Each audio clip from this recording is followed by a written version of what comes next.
Excellente soirée à toutes et à tous, bonsoir et bienvenue sur Canal Algérie. Merci d'avoir choisi notre antenne. Nous sommes ravis de vous retrouver avec l'ensemble de l'équipe de l'émission Ciné-Thématique. J'espère que vous allez passer d'agréables moments en notre compagnie. Vous qui nous suivez sur la page officielle Facebook de Canal Algérie, réagissez, laissez un commentaire, faites-nous des propositions. Ça nous fait vraiment plaisir de vous savoir avec nous sur les différentes plateformes web de l'EPTV.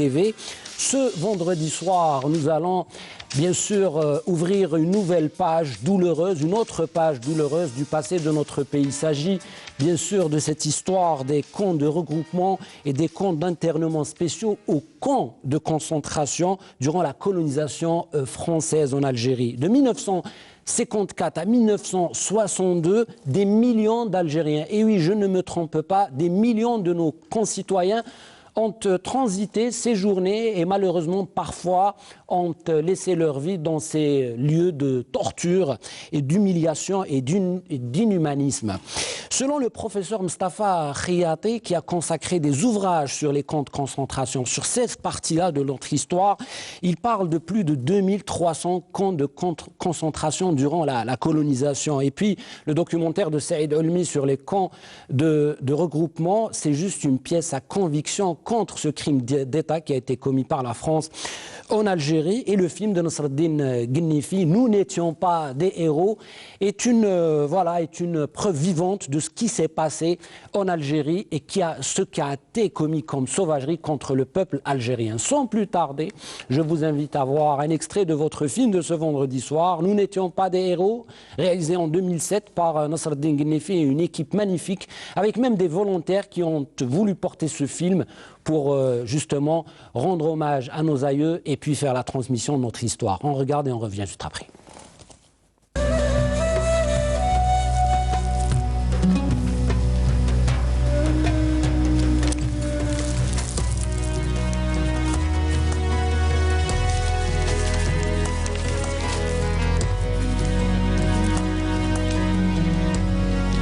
اسمي عبد الحميد بنزين. نكتب لكم من المكان اللي سقيناه بدموعنا وبدمنا، معسكر بوغاري الخاص. بس قبل ما نهضر على هذا المكان الملعون نرجعوا شوية لمعتقل لومبيس اللي عانينا فيه بزاف في سنوات 57 و 58. أكثر من 2000 محبوس نظموا إضرابات كبيرة باش يدافعوا على كرامتهم. من ذاك الوقت ولا الجحيم تاع لومبيس يتحمل. نشفى في ذاك النهار في جانفي 1961. حميد حميد حميد بون لوردر دو ليبيراسيون. مبروك عليك. مبروك. مبروك عليك الجاهي. ميرسي ميرسي ميرسي ميرسي. بقاو 3 أيام وتبقى على خير حميد. حنتوحشوك بزاف. هذا إتيان نيبلا. ولفتكم وما رانيش حاب نخرج من هذا الحبس. سميتوني فواطي. كان شيوعي من الأقدام السوداء. حبسوه لأنه حارب في صفوف جبهة التحرير الوطني. والله قريب. تفاهمنا باش نبقاو على اتصال من خلال خويا عبد الرزاق. حتى لي بريزوني. لازم نردوا بالنا. Et oui, c'était un extrait de votre film de ce vendredi soir à ne pas rater sur Canal Algérie. Et bien sûr, on voyait la réplique échangée entre Ahmed Rezzaq et Rabia Guichi, tous les deux hommes de théâtre algériens qui ont participé dans cette très très grande aventure. Bien sûr, Ahmed Rezzaq qui campe le rôle d'Abdelhamid Benzine, qui a écrit ce récit glacial et froid qui bien sûr nous décrit les conditions d'incarcération et de concentration, de ce milieu de concentration dans le camp Bourari, ou ce qu'on a appelé le sinistre camp Moran. Bien sûr, quand on parle de ce film, c'est une très très belle aventure qui a été portée par l'ARC. Le film a connu beaucoup de problèmes durant sa réalisation. Il s'est fait à Borj Bouarij, dans un lieu en pleine nature. Voilà, je parlais tout à l'heure de bénévoles, de volontaires, de ces comédiens, parfois venus des comédiens amateurs que Nasreddine Ghenifi a voulu, bien sûr, adhérer à cette aventure. Pour lui, Nasreddine Ghenifi, c'est important de faire l'histoire. Et quand on transmet l'histoire, ce n'est pas juste à travers des films, mais à travers justement la collaboration des jeunes dans ce genre, bien sûr, de travaux. Donc, Ahmed Rezzaq, Rabbi Guichi, puis notre ami Eid Djelloul, une pléiade de comédiens, je disais, de Masrah Tej aussi, de Bourj Bouharid, il ne faut pas oublier. Puis, il y a une participation magnifique concernant le son. Il s'agit bien sûr de notre ami Kamel Mekesser, qui a dû faire beaucoup de travaux pour réussir le son. Vous allez voir que c'est un film très dur, très difficile. Donc, bien sûr, moi, je préviens nos téléspectateurs que parfois, il y a des scènes qui peuvent heurter la sensibilité de nos téléspectateurs. Comme on est en période de confinement, comme on est en période, bien sûr, de cette crise sanitaire qui nous ébranle, qui nous touche, la Covid-19 ou le coronavirus, donc vous imaginez très bien que nous aussi à la télé, on peut et on veut donner une preuve d'exemplarité à travers bien sûr nos plateaux. Nous essayons de minimiser les invités, et quand il y a la technologie bien sûr, eh ben, on peut s'en servir, et c'est l'occasion ou jamais de s'en servir, car ce soir nous aurons des intervenants par téléphone. On aura bien sûr en première partie avec Nabil Tribesh, qui est à la régie avec toute l'équipe du Studio 1, qui vont justement essayer de nous donner des liaisons parfaites avec le premier intervenant, Nasreddine Ghenifi, qui est confiné à Paris et qui n'a pas pu rejoindre bien sûr l'Algérie, parce que vous savez, comme il y a cette crise des vols et que le ciel aérien algérien est fermé jusqu'à nouvel ordre, jusqu'à ce qu'on puisse battre ou vaincre ce virus et endiguer cette pandémie. Bonsoir, monsieur Nasreddine Ghenifi, je suis très ravi de vous avoir par téléphone. Bonsoir mon ami.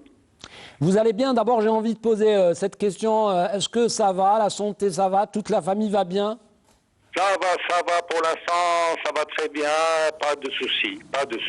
L'Algérie vous manque? On respecte les gestes barrières et voilà. L'Algérie vous manque, Nasreddine Ghenifi? Ah oui, beaucoup. Ah oui. Ouais. Ben, en espérant vous voir très bientôt. Quand on parle de vous, Nasreddine Ghenifi, on parle d'une aventure incroyable qui s'est passée il y a très longtemps avec Ammar Askri, qui s'intitule Dawriya Nahwa al-Sharq, patrouille à l'Est. Vous étiez parmi les grands de cette histoire, de cette aventure. Vous étiez parmi l'équipe qui a réalisé ce film. Et vous nous faites un autre film sur l'histoire algérienne, sur un autre aspect, sur un autre volet de l'histoire algérienne. Nasreddine Ghenifi, qu'est-ce que représente réellement pour vous le film Nous n'étions pas des héros? Et je sais combien il vous a fallu de patience et de temps et de moyens pour le réaliser. Ah ça oui.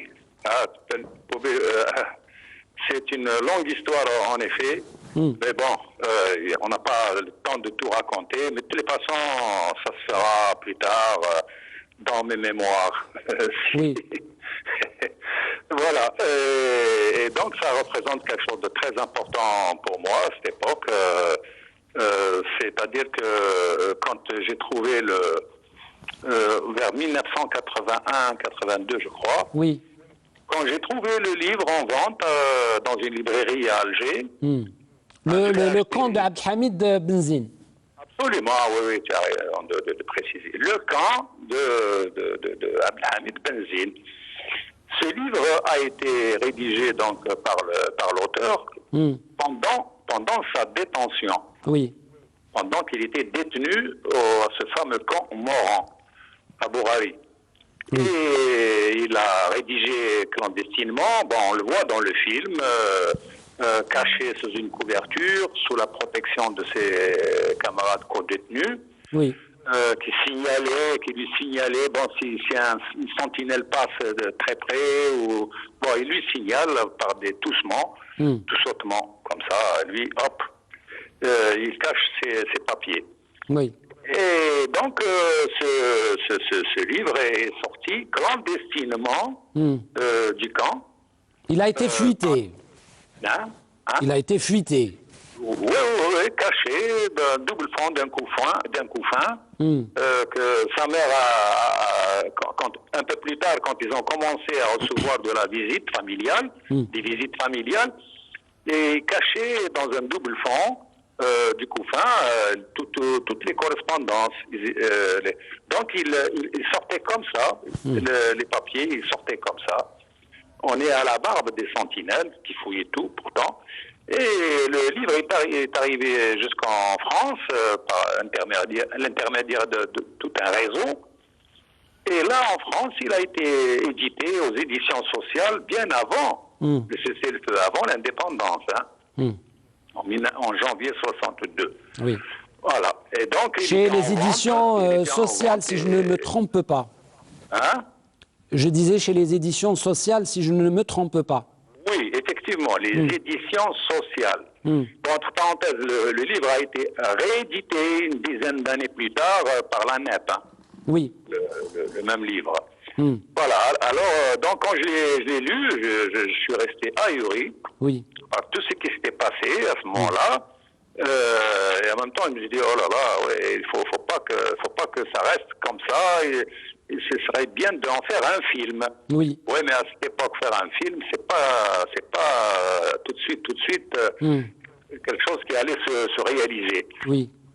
Bon, alors il faut commencer, comme pour faire un film, il faut d'abord commencer par le scénario. Je me suis dit, allons-y, commençons au moins par le scénario. Oui. Alors j'ai rencontré Abdelhamid Benzine chez lui. Bon, il était dans la clandestinité, hein. Il était cadre dirigeant du PAX. Il était dans la clandestinité, donc j'ai usé de pas mal un tel qui connaît un tel, jusqu'à remonter vers lui. Et là, il m'a bien reçu, de quoi il s'agit. Je lui ai expliqué de quoi il s'agit. Oui. Je lui ai dit que c'est pas un livre facile à adapter en l'état, parce que ce n'est pas un roman. Vous voyez, il n'est pas écrit comme un roman.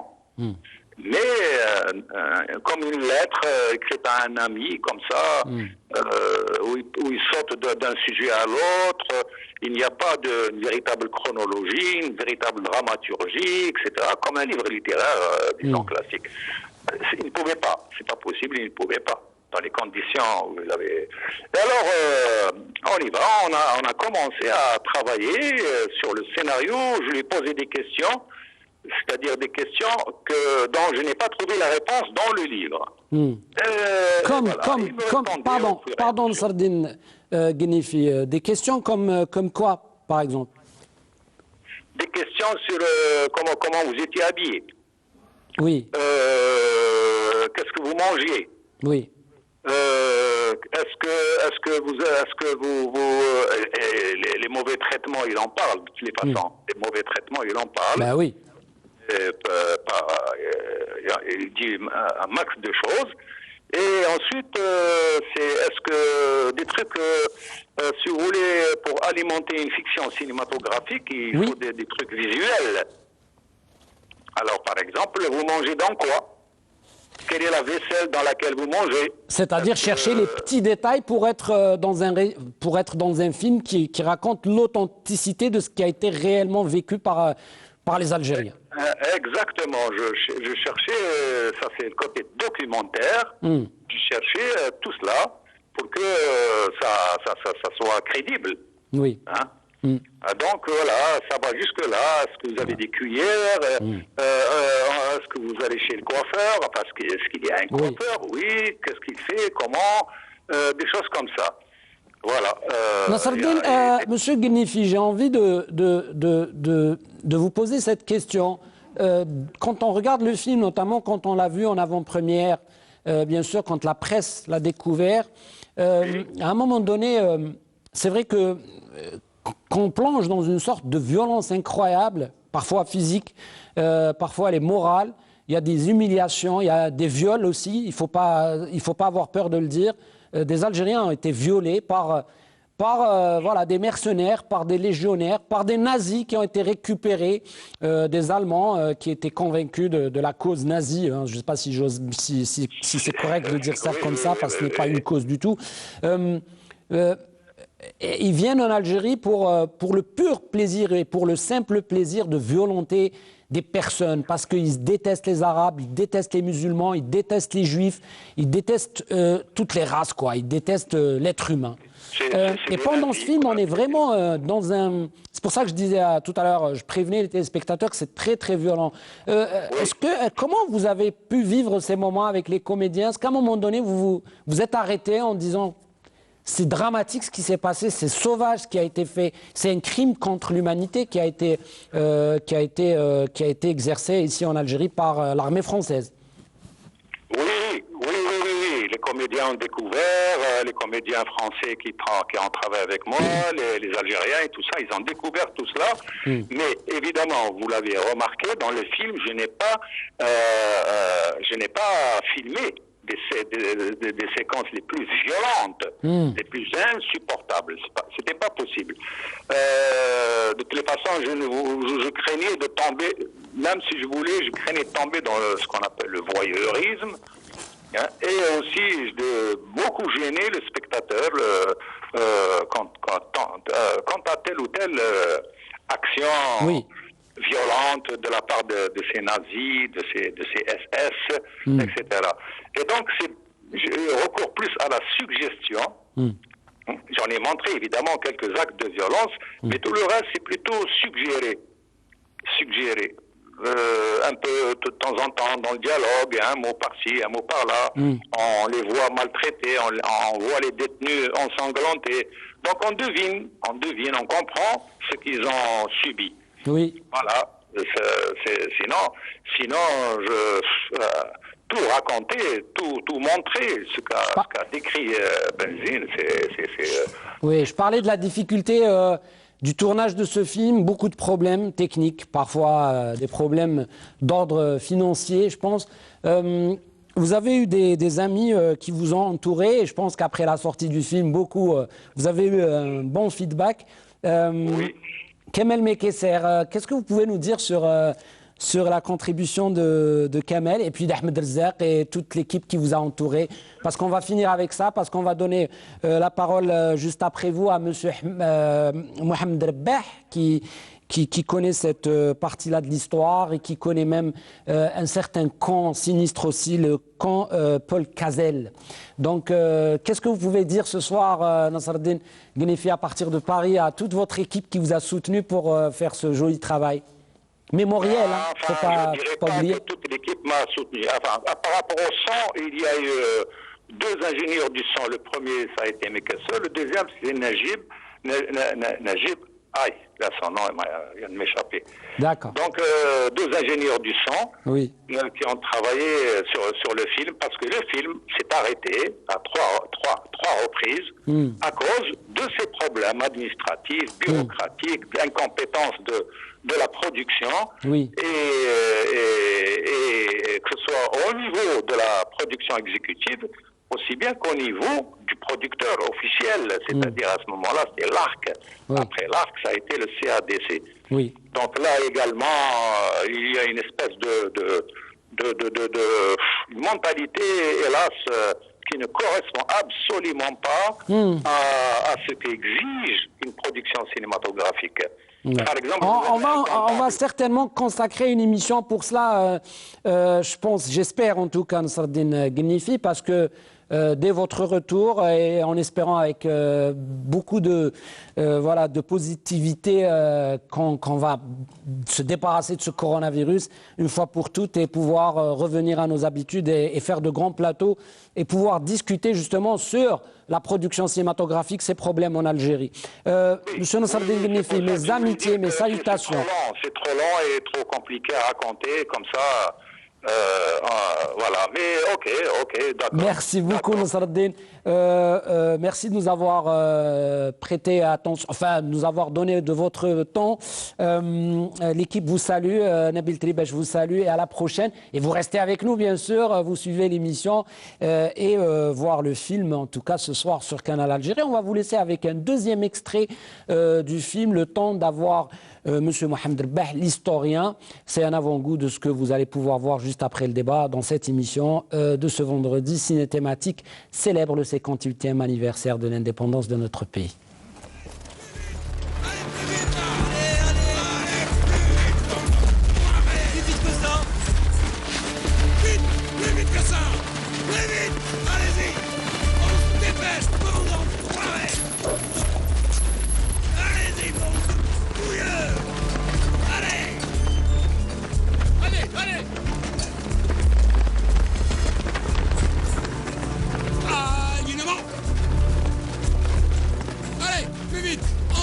Dépêche!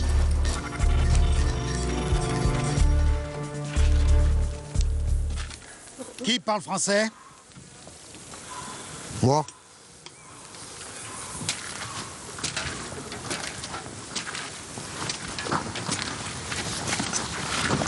Tu vas me servir d'interprète. Allez! Comment tu t'appelles? Abdelhamid Benzine.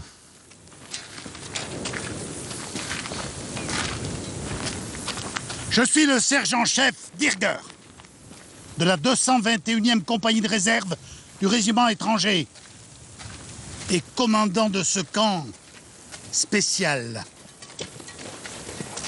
هو السيرجون شيف ديرجر وهو الكوماندان تاع الكون سبيسيال. Vous vous êtes révolté contre la France qui a apporté la civilisation dans ce pays de sauvages. ثرتوا ضد فرنسا وهي اللي جابت الحضاره لهذه البلاد كما راه يقول لكم هو. Si vous regrettez d'avoir trahi votre mère patrie, si vous reniez le FLN, nous saurons nous montrer conciliants et vous pourrez purger votre peine en toute tranquillité. Dans le cas contraire, vous allez connaître l'enfer. قال لكم إلا ندمتوا وحابين تخونوا لفلن وتطلبوا السماح تقدروا تعقبوا العقوبة تاعكم بخير. Et c'est votre film de ce vendredi soir, il faut absolument être sur Canal, ne pas le rater, c'est le récit d'un des militants algériens les plus connus, l'une des plumes algériennes, celui qui a été dans cette grande aventure d'Alger républicain avec Henri Alec, avec bien sûr Boualem Khalfa, des personnes comme ça, Kateb Yassine, qui ont donné un grand coup de pouce à la révolution algérienne. Bien sûr, quand on parle de Abdelhamid Benzine, c'est un militant du PCA. Il a été au PPA, au PPA-MTLD. Il a été, comme pratiquement beaucoup de nos dirigeants de l'époque qui ont ramené cette conscientisation pour la cause algérienne. Bien sûr, il a été arrêté le 8 mai 1945. Il a été incarcéré, puis il a rejoint le maquis en 56 et c'est là où il va justement être arrêté, condamné à mort, plutôt condamné à 20 ans de prison, et puis il va passer dans ce camp Moran où il va connaître beaucoup de malheur avec ses compagnons. Il va écrire ce récit, bien sûr, avec la lumière d'une bougie et pouvoir dénoncer ça. On va parler, bien sûr, avec notre ami Mohamed Rabbah. Il est au bout du fil. Il est confiné, notre ami Mohamed Rabbah. Il est historien. Je rappelle qu'il a consacré sa vie, bien sûr, à la transmission, à ce travail mémoriel. Il a défendu la cause, bien sûr, de Maurice Audin, et pas que, parce que aussi il veut transmettre aussi l'histoire de Fernand Yvetot et puis, bien sûr, de Abdelhamid Benzine. Et il a parlé aussi de Taleb Abdelrahman. Bonsoir, monsieur Mohamed Rabbah. Bonsoir. Merci de l'invitation. Comment allez-vous? Ça va, confiné. Je respecte les consignes. Il le faut bien. Il le faut bien, monsieur Mohamed Rabbah. En tout cas, on croise tous les doigts et puis on espère que cette crise va être dépassée par toute l'humanité. On souhaite un rapide rétablissement à nos malades.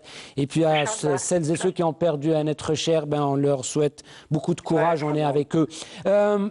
Monsieur Mohamed Rabbah, on devait parler la semaine dernière, je crois, on devait parler de beaucoup de choses, vous et moi, dans cette émission concernant, bien sûr, le mouvement national en Algérie, sur l'UGMA, sur les étudiants, Taleb Abdelrahman, et puis, bien sûr, sur ces Algériens d'origine européenne qui ont participé à la révolution.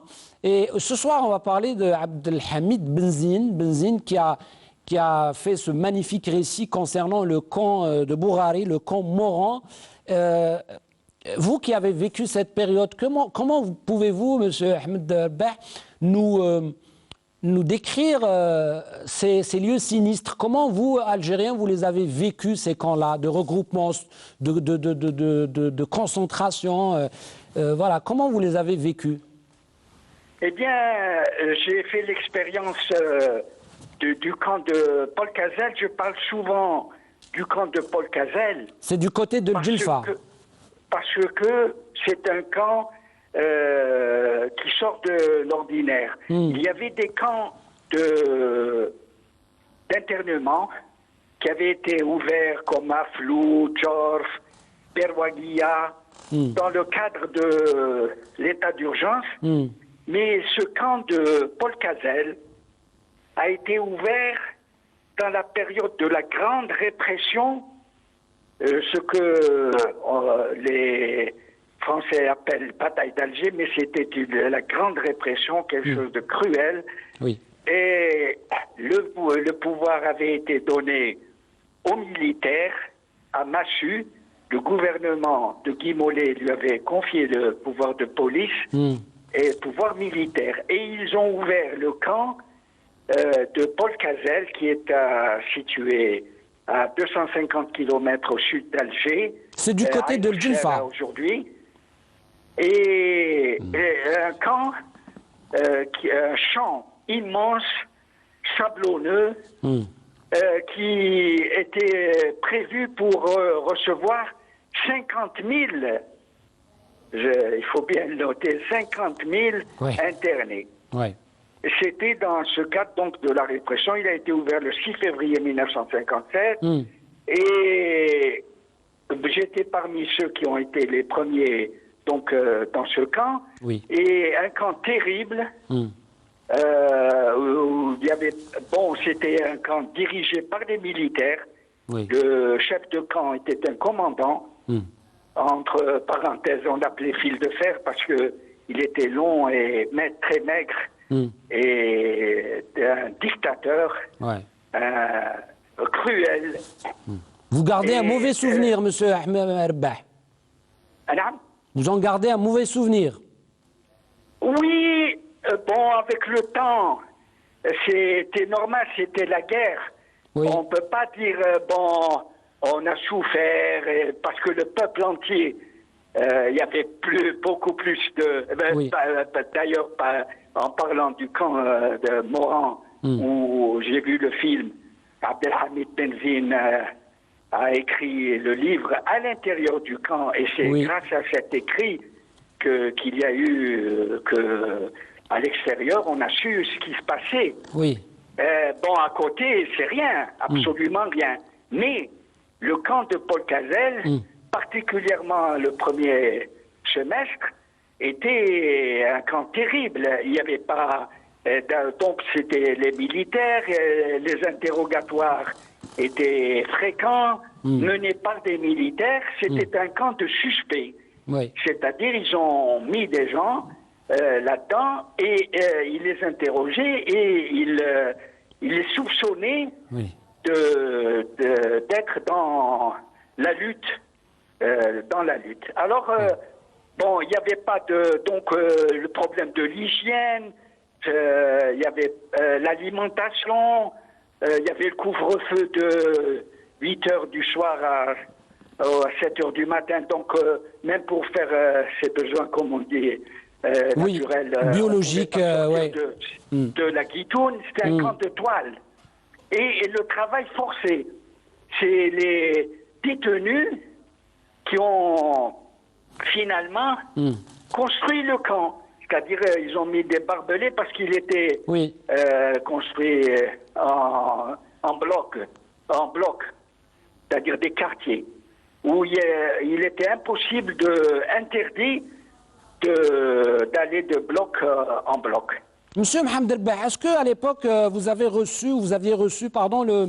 le comité international de la Croix-Rouge? Est-ce qu'il y avait des éléments de la Croix-Rouge qui venaient vous rendre visite, voir ces conditions, parce que vous étiez considérés en réalité comme des détenus de guerre, c'est-à-dire la loi et le droit humanitaire international vous protégeaient, mais en même temps la France faisait ses exactions et était dans un rapport de violence et de torture, et Henri Alleg en a parlé, et puis il y a aussi, on n'oublie pas le rapport Rocard. Oui, le rapport au CAC, c'est, pardon, il concerne les camps de regroupement, c'est un peu plus tard, c'est pas la même chose. D'accord. Pardon. On peut pas parler de loi de guerre, le Genève, ça n'existait pas en Algérie. La France nous considérait comme des droits communs, des criminels. Ouais. Elle considère que c'était un problème intérieur, de rébellion, c'était pas une guerre. Donc il n'y avait pas de loi, on peut pas parler de la Convention de Genève. On ne peut pas parler dans ce cas précis. Et il n'y a pas eu de commission de la Croix-Rouge, il y a eu une commission de sauvegarde un peu plus tard, vers le mois de mai, qui est venue au camp. Et qui a fait un rapport. Il y a eu des petites améliorations, de petites améliorations. Concernant l'hygiène, par exemple, ils leur ont demandé de construire des latrines. Il y avait des pas fosses de douche. sceptiques et tout. Mais rien, absolument rien. Il n'y a rien eu de... C'était toujours un camp militaire où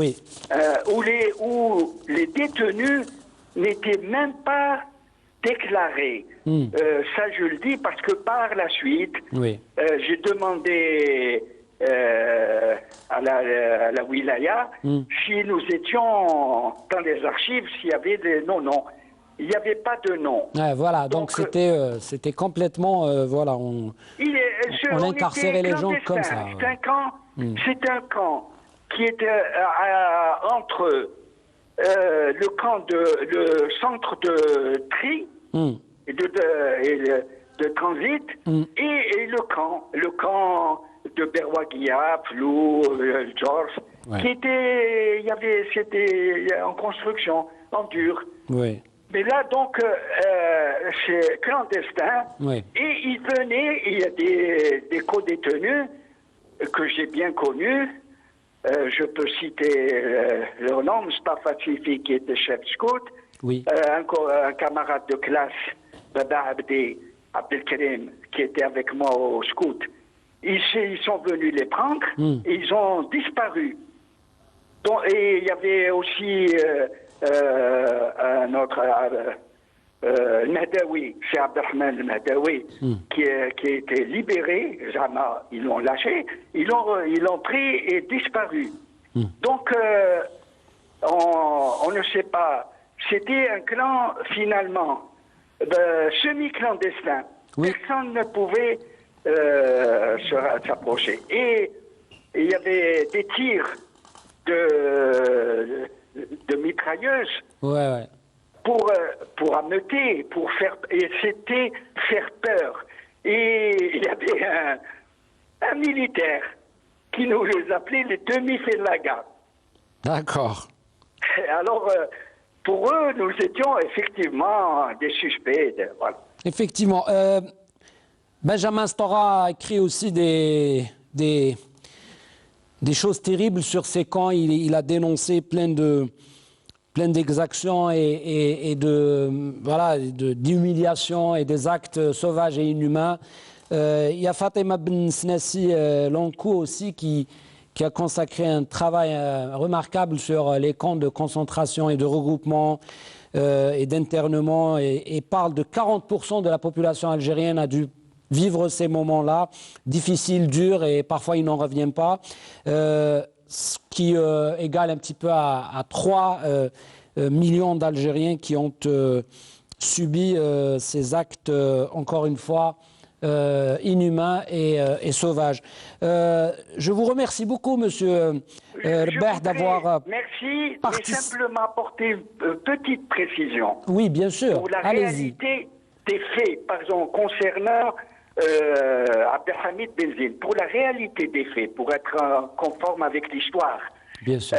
Dans son parcours de militant, Abdelhamid Benzine est passé du PPA en 1953 au Parti communiste algérien. Donc, en 1900, quand il a été même responsable de la branche armée du PCA, les combattants de la libération, avant Oui. leur intégration dans la LN. Je voulais apporter simplement pour la réalité des C'est faits, vrai, pas c'est vrai. pour, Je l'ai mentionné hein, avant votre appel, je l'ai mentionné, pardon, et je parlais de son engagement, de son arrestation le 8 mai 45, et bien sûr de sa lutte aux côtés de ses camarades du PCA, bien sûr, jusqu'au bout. Voilà. L'interdiction, bien sûr, d'Alger républicain en 1955, et puis le retour d'Alger républicain en 62, et puis aussi il y a un arrêt juste après, je crois, en 1968, je ne sais pas, 65, exactement, merci de me le rappeler.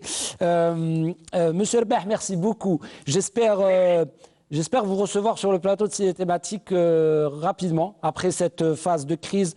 Je rappelle aussi que vous étiez aussi incarcéré dans ce camp de Paul Cazel, donc du côté de Djelfa. Il y a eu la ferme Amzienne du côté de Constantine où il y avait de la torture. Le point zéro est plein de camps. Chers téléspectateurs, je vous laisse avec un extrait. Il nous reste un troisième invité par téléphone parce que c'est les conditions, bien sûr, du confinement.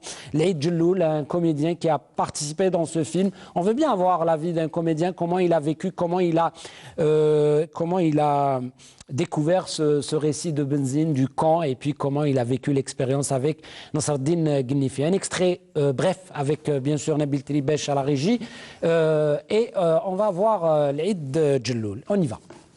Attaque d'une usine de papier. Ah, et il a préparé l'attaque de la caserne de Boufarik. Pris les armes à la main, condamné à 20 ans. Moi pas comprends français. C'est vieux les enfants, hein? Qu'est-ce qu'on fait? On lui pardonne. Pas question, chef. Nein, c'est lui qui demande pardon. Je fais lui les fesses.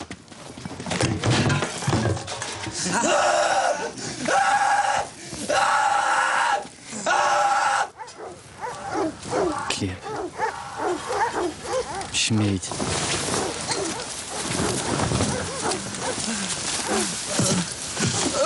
Omar.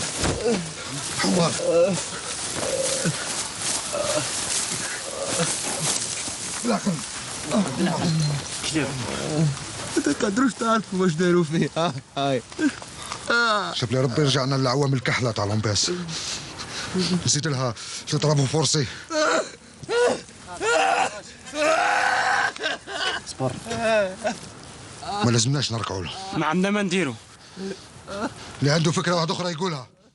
Oui, c'est un film très difficile. Ce soir sur Canal Algérie, je préviens nos jeunes téléspectateurs et puis les personnes sensibles que ce film comporte des scènes très dures et très violentes. Mais voilà, on a jugé utile de dénoncer ça et bien sûr de se rappeler les sacrifices de nos aïeux pour aujourd'hui. Peut-être que nous vivons dans cette liberté. Parfois, on ne se rend pas compte. Et parfois, ce genre de film, même de l'autre partie de la Méditerranée, est essentiel pour les jeunes Algériens issus de l'immigration et même pour les jeunes Français. Parce que certains politiques ou politicards en France minimisent ce qui s'est passé en Algérie et osent même en 2020 nous donner des leçons de patriotisme et d'histoire et d'engagement pour la nation. L'Aïd Djelloul, je suis ravi de vous avoir au bout du fil dans l'émission Ciné Thématique. Ça fait très longtemps qu'on ne s'est pas vu. Vous nous manquez parce que voilà, la vie d'avant nous manque, l'Aïd Djelloul. Merci Amine, bonjour. Oui, vous me manquez tout, malheureusement le confinement et tout cela. Hein. Oui.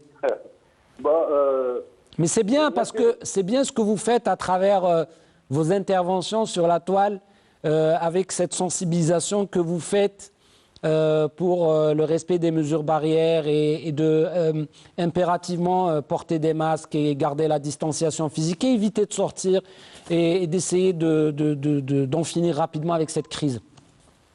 Merci Amir, merci beaucoup. Je fais ce que je peux, j'apporte ma contribution en tant que qu'artiste national, en tant qu'Algérien, en tant que citoyen. Oui. Il ne faut pas oublier que je fais partie du peuple aussi. Bien sûr. Donc ça me touche. Et je crois que c'est un devoir pour moi de le faire. Voilà, pour sensibiliser les gens. un petit apport. Voilà. C'est bien, c'est bien.